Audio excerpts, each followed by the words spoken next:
Ще говорим за резултати и за това, че вече има компании, нашата е такава, които са готови да бъдат заплащани за резултат, а не за конкретната таблетка.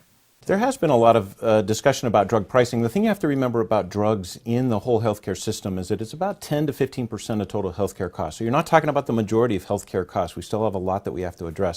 But specifically on pricing, at Novartis, we've been thinking about pricing and how we have to really shift away from what has been a transactional approach to a value-based approach. Това беше изпълнителният директор на Novartis Group веднага след тази годишната конференция в Давос.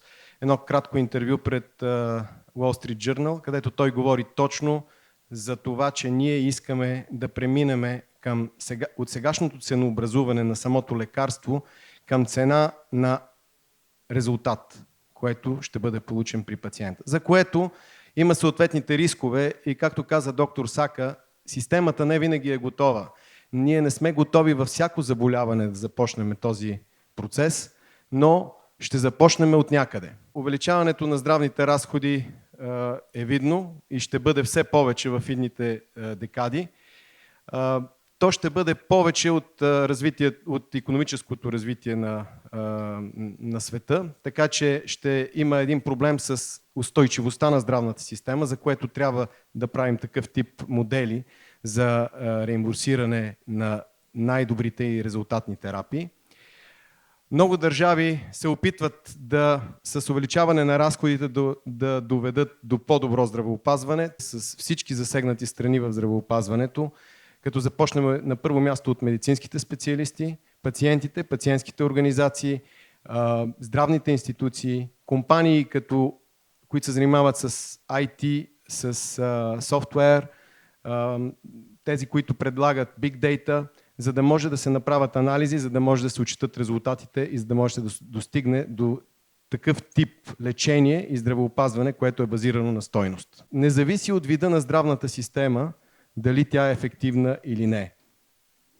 По-скоро това, което смятаме, е, че трябва да се мисли за това една здравна система да стимулира по-добрия резултат от лечението. Около 20 до 40% от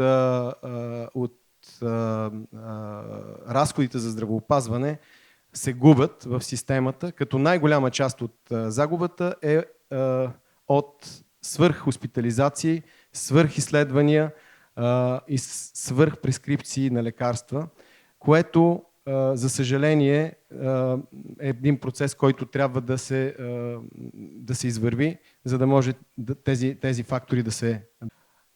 Мислех си, кое лекарство е скъпо и кое лекарство е най-скъпо.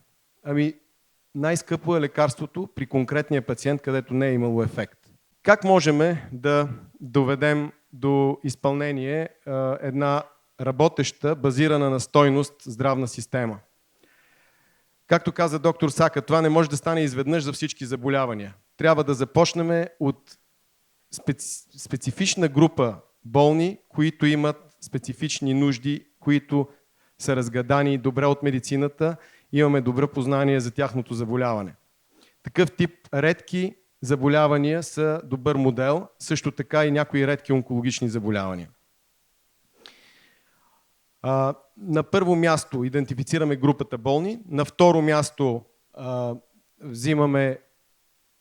решаваме каква ще бъде целта на лечението и се договаряме с здравните власти каква ще бъде целта, която искаме да постигнем при тази група болни. Ние трябва да създадем тази инфраструктура, с която да мериме резултата и да можем след това да бъдем заплатени, когато има ефект от лечението. Novartis е готов да поеме този риск. Тук идва решението, което дава компанията. Даваме конкретно лекарство със съответната дисциплина на приемане и начин на приемане на това лекарство.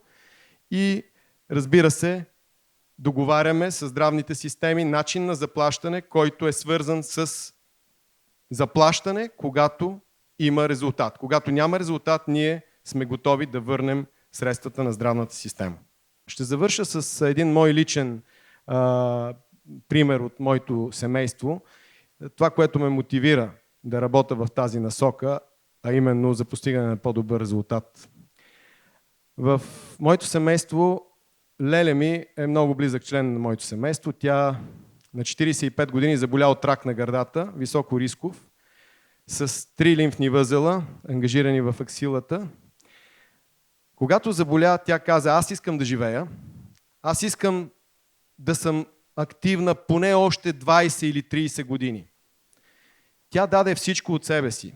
Не пестеше пари, не пестеше време, не пестеше енергия, за да ходи по най-добрите доктори и в България, и в чужбина.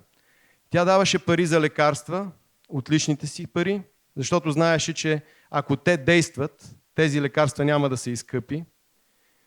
И какъв беше резултата, който е измерим? Тя живя 19 години активен живот.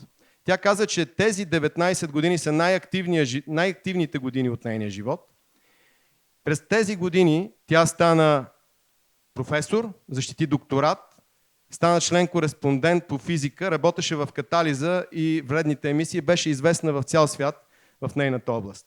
Тя създаде школа от млади хора и също така донесе 5 милиона, малко повече от 5 милиона евро инвестиции в развойна дейност в България по отношение на катализа. С това искам да завърша и да помислим дали резултата е това, което искаме да продаваме като фармацевтична индустрия, или лекарство, или таблетка.